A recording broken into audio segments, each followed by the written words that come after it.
नमस्कार दोस्तों, मेरा नाम है जतिन और आप सभी का हमारे इस चैनल फैल्कन वेल्थ में स्वागत है।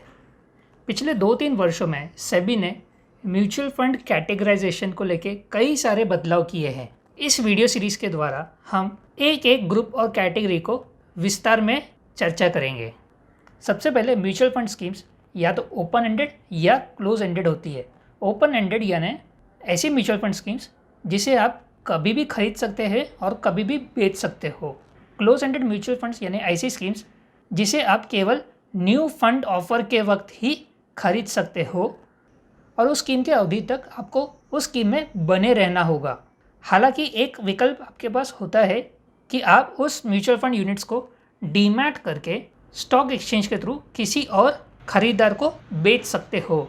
बट इसमें कई सारी खामियां भी होती है, जैसे कि लिक्विडिटी नहीं मिलती है, बेचते वक्त आपको पैसे कम मिल सकते हैं और डीमैट अकाउंट की भी ज़रूरत होती है। अब ये ओपन एंडेड हो या क्लोज एंडेड हो, म्यूचुअल फंड्स को मोटे तौर पे 5 ग्रुप्स में बांटा गया है। सबसे पहला होता है इक्विटी म्यूचुअल फंड्स, दूसरा हाइब्रिड म्यूचुअल फंड्स, तीसरा डेट म्यूचुअल फंड्स, चौथा सॉल्यूशन ओरिएंटेड म्यूचुअल फंड्स और पांचवा अदर म्यूचुअल फंड्स। हम इन सारे 5 कैटेगरीज को एक एक वीडियो में डिस्कस करेंगे। आज हम सबसे पहला कैटेगरी इक्विटी म्यूचुअल फंड्स के बारे में बात करेंगे। इससे पहले आपको इक्विटी ओरिएंटेड म्यूचुअल फंड की परिभाषा क्या है। इक्विटी ओरिएंटेड म्यूचुअल फंड यानी ऐसी स्कीम जिसमें कम से कम 65% हिस्सा इक्विटी शेयर्स में निवेश किया गया हो। अगर एक म्यूचुअल फंड स्कीम कम से कम 65% हिस्सा इक्विटी शेयर्स में निवेश नहीं करती है तो वो इक्विटी ओरिएंटेड स्कीम्स नहीं कही जाएगी। वो या तो कुछ हाइब्रिड हो सकती है या डेट या कुछ और। आगे हम जितने भी कैटेगरीज के बारे में बात करेंगे, इन सारे कैटेगरीज में एक म्यूचुअल फंड कंपनी केवल एक ही स्कीम ला सकती है।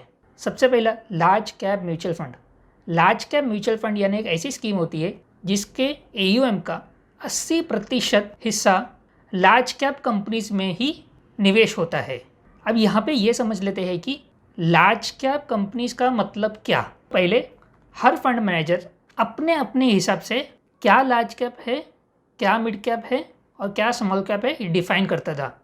इस वजह से निवेशकों के मन में अक्सर ये परेशानी होती थी कि वो समझ नहीं पाते थे कि ये फंड लार्ज कैप ओरिएंटेड है या एक मिड कैप ओरिएंटेड है या स्मॉल कैप ओरिएंटेड है।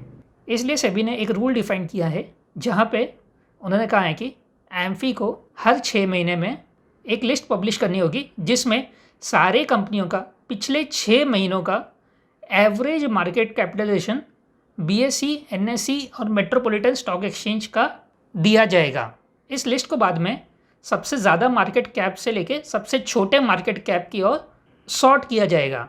अब इस फाइनल लिस्ट में जो ऊपर की 100 कंपनियां होगी, एवरेज मार्केट कैपिटलाइजेशन के आधार पर उसे लार्ज कैप कहा जाएगा।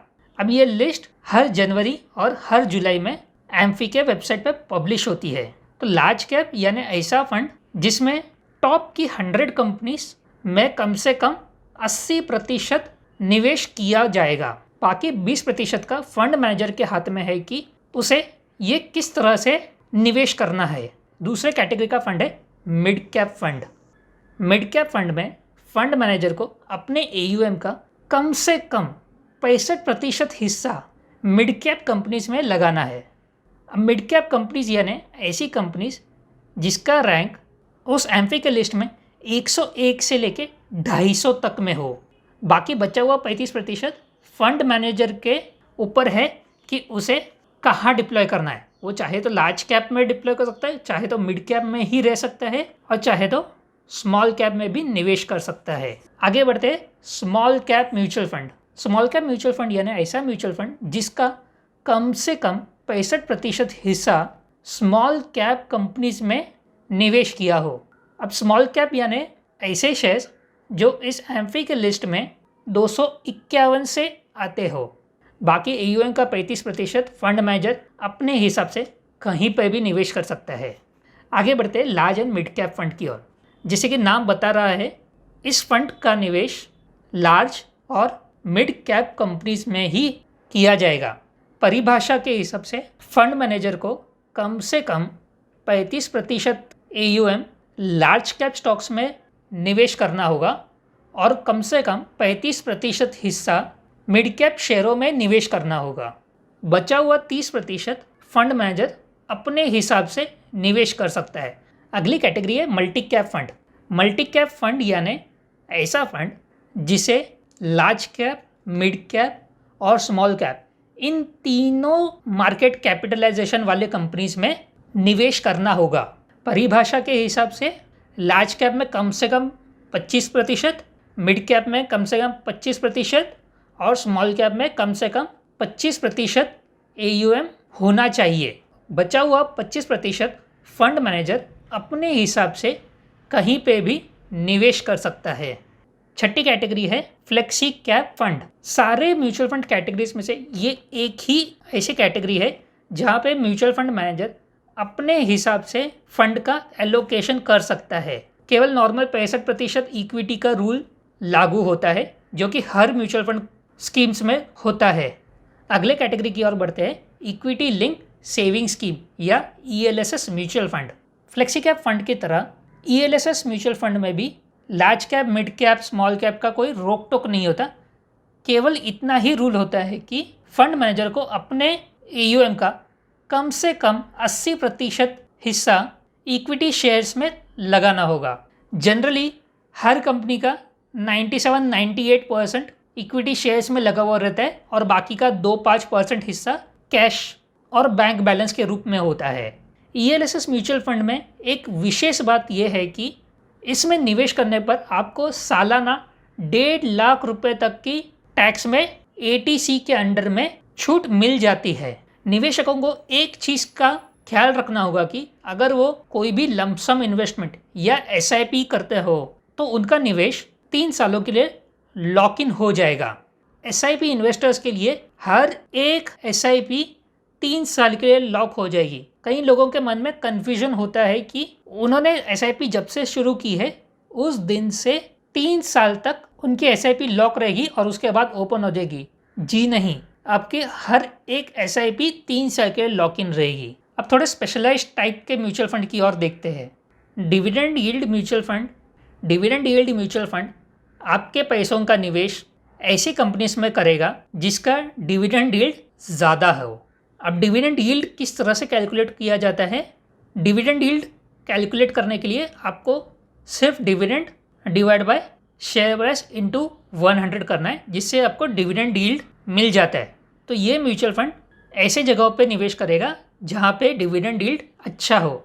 कई लोगों के मन में यहाँ पे एक कन्फ्यूजन होता है कि डिविडेंड यील्ड फंड यानी उनको अच्छा डिविडेंड यील्ड मिलने वाला है। तो जी नहीं, केवल आप ही का पैसा डिविडेंड यील्डिंग कंपनीज में निवेश होगा।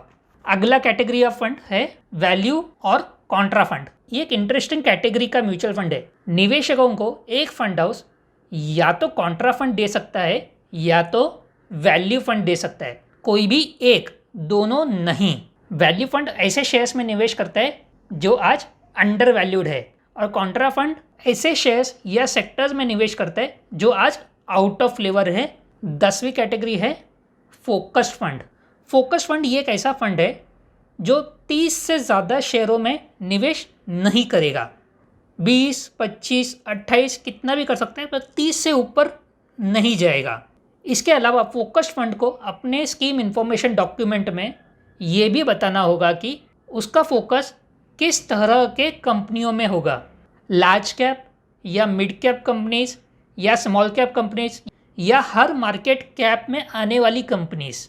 उदाहरण के तौर पे एक फोकस्ड फंड ऐसा हो सकता है जो ज़्यादा से ज़्यादा 30 कंपनियों में निवेश करेगा और वो 30 company generally large cap companies होगी, या एक ऐसा फोकस्ड फंड जो ज़्यादा से ज़्यादा 30 कंपनियों में निवेश करेगा बट उसमें शेयर्स सारे मार्केट कैप वाले हो सकते हैं, यानी लार्ज कैप शेयर्स भी शामिल होंगे, मिड कैप कंपनीज के शेयर्स भी शामिल होंगे और स्मॉल कैप कंपनीज के भी शेयर्स शामिल होंगे। अब आखिरी कैटेगरी थीमेटिक या सेक्टोरल म्यूचुअल फंड। एक म्यूचुअल फंड स्कीम थीमेटिक या सेक्टोरल तभी होगी जब वो अपने AUM का कम से कम 80% हिस्सा एक पर्टिकुलर थीम या एक पर्टिकुलर सेक्टर में ही लगाता है। उदाहरण के तौर पे फार्मा फंड यानी ऐसा फंड जिसमें फंड मैनेजर अपने ईयूएम का कम से कम 80% हिस्सा फार्मा से जुड़ी हुई कंपनियों में ही लगाता है। यह मान लीजिए डिजिटल इंडिया फंड। अब नाम से ही आपको समझेगा कि यह एक थीमेटिक फंड है जिसका निवेश केवल डिजिटल टेक्नोलॉजीज वाले कंपनियों में ही होगा। तो आज के लिए हमने पहला ग्रुप यानी इक्विटी म्यूचुअल फंड्स कवर कर लिया है। अगले वीडियो में हाइब्रिड म्यूचुअल फंड समझने की कोशिश करेंगे। अगर आपको ये वीडियो पसंद आया हो तो लाइक करें, चैनल को सब्सक्राइब करें और अपने दोस्तों के साथ शेयर जरूर करें। Thanks for watching.